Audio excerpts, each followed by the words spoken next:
अण्णा हे मूळ शिवसैनिकच होते. म्हणजे कुणाची म्हणजे नाराजी वगैरे आमची काही नव्हती कुणावर. ओके. आम्ही स्वखुशीनं गेलेलो आहे अच्छा. आणि त्यांनी स्वखुशीनं बोलवलेलं. काही त्यांची पण अधुरी स्वप्न राहिलेत तर त्यांनी पूर्ण करावीत असं मला वाटतं. आणि मुलगा मला इतके दिवस तो मुलगा मला साथ देतो म्हणून मी पण इथपर्यंत आलो. अच्छा अच्छा.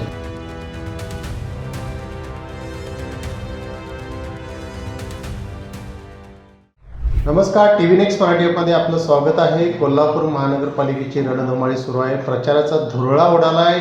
अवघ्या काही दिवसातच या ठिकाणी मतदान होतं आहे 15 जानेवारीला. आणि आज आपल्यासमोर आहेत कोल्हापूरच्या माजी आमदार जयश्री जाधव वहिनी, ज्या शिवसेनेच्या उपनेत्या आहेत. आपण त्यांच्याशी टी व्ही नेक्स्ट मराठीच्या माध्यमातून कोल्हापूरची महापालिका निवडणूक कशा पद्धतीवर आणि कशा विचारावरती चालले या संदर्भात त्यांच्याशी वार्तालाप करणार आहोत. नमस्कार वहिनी, तुमचं टी व्ही नेक्स्ट मराठीमध्ये आपलं स्वागत आहे. सध्या प्रभाग क्रमांक 11D मधून तुमचे चिरंजीव सत्यजित उमेदवार म्हणून आज मैदानात उतरले आहेत. तुमचा कोल्हापूरचे एक ओळख आणि अण्णांचा वारसदार म्हणून सत्यजितकडं पाहिलं जातं. तर नेमकं मतदारांना तुम्ही कशा पद्धतीनं सत्यजितबद्दल आव्हान करणार आहात? मला एवढंच सांगायचं आहे की आमच्या घराण्यावर अनेक लोकांनी प्रेम केलं, कारण अण्णा एक निस्वार्थी माणूस होते. अण्णाने त्यांची ओळख एक चांगले कार्यकर्ते म्हणून असेल किंवा सगळे कुटुंबासारखे प्रेम करणारे व्यक्ती म्हणून असेल, प्रत्येकाच्या मदतीला धावून जाणारी व्यक्ती असेल, अशा पद्धतीनं होते. आणि आता तीच एक म्हणजे जनतेशी आमची नाळ जोडलेली आहे समाजसेवेच्या माध्यमातून. आणि हे सगळी समाजसेवा आम्हाला चालू ठेवण्यासाठी आम्ही याच्यामध्ये सत्यजित जाधव याला नगरसेवक होण्यासाठी आम्ही म्हणजे हे केलेलं आहे, मैदानात उतरवलेलं आहे. तर नक्कीच अण्णा जनतेनं जसं अण्णांच्यावर प्रेम केलं, माझ्यावर प्रेम केलं किंवा मलाही निवडून दिलं, त्या पद्धतीनं सत्यजितलाही निवडून देतील याची मला खात्री वाटते. आणि नक्कीच सगळीकडं आता त्याची चर्चा आहे. आणि जनता कधीही अण्णांना विसरू शकणार नाही किंवा आमच्या समाजकार्याला विसरू शकणार नाही. अच्छा. आणि हेच आम्ही पुढं चालू ठेवणार. नक्की. आता सत्यजितचं जर काम पाहिलं तर प्रभाग क्रमांकाचा जो बदल घडवण्यात आला, म्हणजे तिकिटामध्ये तिथं न तिकीट देता जिथं होम टाऊन जिथं त्यांचं जन्मस्थान आहे अशा ठिकाणी त्यांना तिकीट देण्यात आलं, याबद्दल तुम्ही काय सांगाल? खरं म्हणजे जरी मी आता नगरसेविका होते भाजपची त्यावेळीपासून जे जवळजवळ आता 12 वर्ष चालू आहे, त्या ठिकाणी मी स्वतः काम करते एक नगरसेविका म्हणून. माझं त्या प्रभागात एवढं नातं जुळलं होतं की म्हणजे तिथला प्रत्येक घटक आणि घटक कुटुंबासारखा होता आमच्या. आणि अचानक हे तिकीट आमचं BJPला गेलं, त्यामुळं थोडंसं 11मध्ये प्रभावामध्ये आम्ही विचार केला नव्हता आणि नकोही होतं. कारण इथं काही उभारणार होती, काही माणसं उत्सुक होती.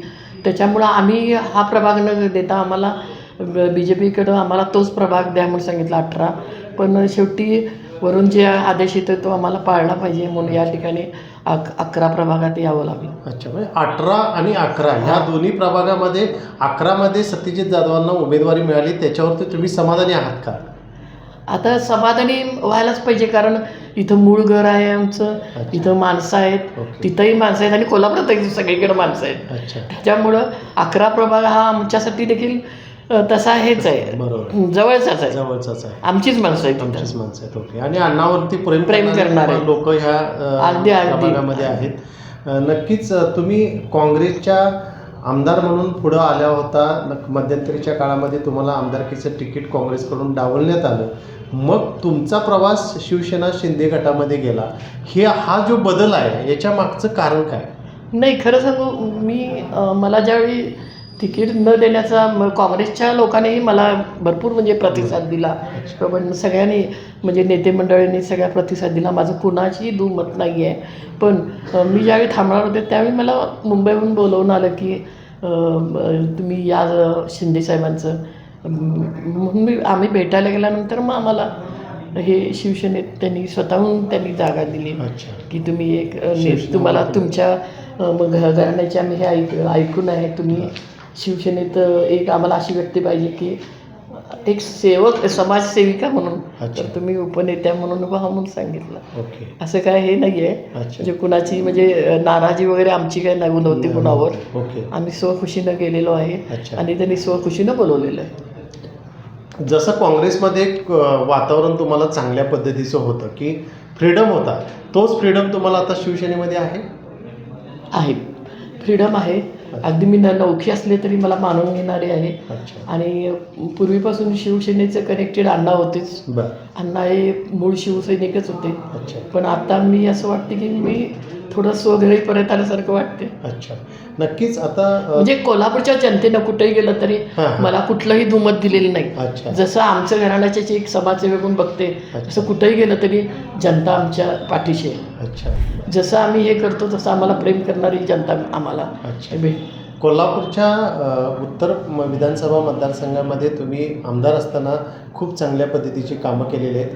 तुमच्या सुनबाई दशमिता जाधव यांच्या माध्यमातून तुम्ही महिला संघटन खूप मोठं केलेलं आहे.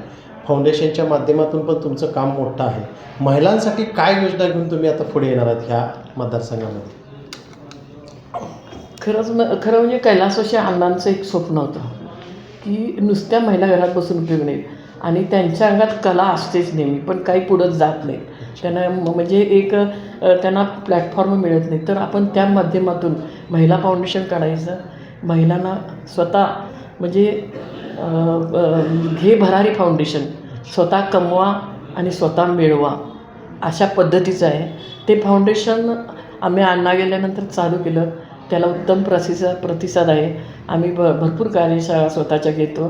त्याच्यातून महिलांना असं वाटते की आता एखादा आम्हाला जर म्हणजे ह्याच्यामध्ये जर एक हे मिळालं त्याच्यासाठी जागा, तर आम्ही मोठं फाउंडेशनतर्फे त्याची योजना करून महिलांना उद्योग देण्याचं काम आमच्या मनात आहे. कारण उद्योग व्यवसाय हा आमच्या पिंडातच आहे. अच्छा. नक्कीच. अण्णांच्या स्वर्गीय अण्णांच्या पावलावर पाऊल टाकून आज सत्यजित महापालिकेच्या मैदानामध्ये राजकारणामध्ये उतरलेला आहे, समाजकारणामध्ये उतरलेला आहे. अण्णांच्या आठवणी या निमित्तानं जाग्या झाल्यात असं वाटतं का तुम्हाला सत्यजितकडे पाहून? अगदीच अण्णांच्या आठवणी जाग्या झाल्या आणि त्याच्यामुळं काही त्यांची पण अधुरी स्वप्नं राहिलेत तर त्यांनी पूर्ण करावीत असं मला वाटतं. आणि जे मला आता तुम्ही म्हटला महिलांच्यासाठी, महिला या माझ्या भगिनी उद्योगी व्हायला पाहिजेत आणि त्यांना एक स्वतःच्या घरात कमवतं असल्यासारखं कमवतं त्या व्हाव्यात आणि त्याही पुढं जाव्यात असं मनापासून वाटतं अगदी. अच्छा. आणि त्याच्यासाठी मी कायम प्रयत्नशील राहणार. अच्छा. स्वतः. अच्छा. आणि मुलगा मला इतके दिवस तो मुलगा मला साथ देतो म्हणून मी पण इथपर्यंत आले. अच्छा. म्हणजे सत्यजितची साथ वहिनींना सोबत आहे, त्यामुळंच वहिनी 2 पावलं पुढं आहेत. नक्कीच. प्रभाग क्रमांक 11 मधील महिला उमेदवार असतील किंवा ऑलवर सगळेच उमेदवार मतदार असतील, त्या मतदार राजांनी 15 तारखेला मतदान होतं आहे, 16 तारखेला निकाल आहे. जाता जाता तुम्ही मतदारांना कशा पद्धतीचं आवाहन कराल? सर्व मतदार भगिनींना मी बंधू भगिनींना सांगते की जसं अण्णांच्यावर प्रेम केलं, जसं माझ्यावर प्रेम केलं आणि अण्णांचं तुमच्यासाठी केलेलं समाजकार्याचं एक योगदान असेल किंवा अण्णावर केलेलं प्रेम असेल, तर या प्रेमापोटी किंवा माझ्या पाठीमागे अण्णा गेल्यानंतर सत्यजितही राहिला, तुम्ही राहिलात, तर त्या सर्वस्व यशानंतर तुम्ही सत्यजितच्या पाठीशी राहा आणि काही अण्णांची अधुरी स्वप्ने असतील किंवा तुमची कामे असतील ही आम्ही अगदीच चांगल्या पद्धतीने पूर्ण करू असे मी शब्द देते आणि तुमचं अनमोल मत सगळ्यांनी द्यावं एवढी मी विनंती करते. जाता जाता एकच प्रश्न आहे, कारण तुम्ही काँग्रेसच्या आमदार होता आणि आत्ताच महापालिकेच्या निवडणुकीच्या अनुषंगानं काँग्रेसनं जाहीरनामा प्रसिद्ध केला आहे. तुमच्या वाचनात आला असेल तो जाहीरनामा, जो काँग्रेस मतदारांच्या समोर घेऊन गेलेला आहे, तो खरोखरच सत्यात काँग्रेस आणेल का? किंवा तुम्हाला त्याबद्दल तुमचं काय मत आहे जाहीरनाम्याबद्दल काँग्रेसच्या? आता ही येणारी परिस्थिती सांगेल. TV नेक्स्ट मराठीच्या विजय भव या विशेष कार्यक्रमामध्ये माजी आमदार जयश्रीताई जाधव यांनी आपल्याशी वार्तालाप केलेला आहे. कोल्हापूर महानगरपालिकेच्या निवडणुकीसंदर्भात आपण वहिनी संवाद साधला, त्याबद्दल खूप खूप धन्यवाद.